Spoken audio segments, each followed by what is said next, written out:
விழுப்புரம் மற்றும் அதனை சுற்றியுள்ள கோலியனூர், விக்கிரவாண்டி, முண்டியம்பாக்கம், வளவனூர், கானை, அரசூர், ஜானகிபுரம் உள்ளிட்ட பகுதிகளில் அரை மணி நேரத்திற்கும் மேலாக கனமழை கொட்டி தீர்த்து வருகிறது. கூடுதல் தகவல்களை செய்தியாளர் குணாநிதியிடம் கேட்கலாம்.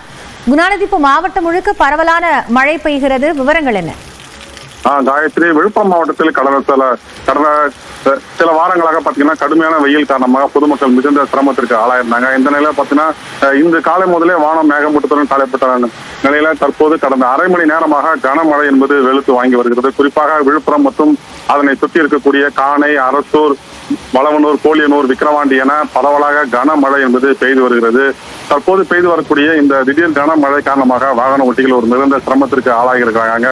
சில மணி நேரங்களிலேயே கனமழையால் பாத்தீங்கன்னா சாலைகள்ல வெள்ள நீர் செல்வதை நம்மளால பார்க்க முடிகிறது. தொடர்ச்சியா பாத்தீங்கன்னா இந்த மழை என்பது தொடர்ந்து வரக்கூடிய சூழல்ல தற்போது வெப்பம் நீங்கி குளிர்ச்சி நிலவுவதா இது பொதுமக்களுக்கு ஒரு மகிழ்ச்சி ஏற்படுத்தியிருக்கிறது. நன்றி குணாநிதி, விவரங்களுக்காக.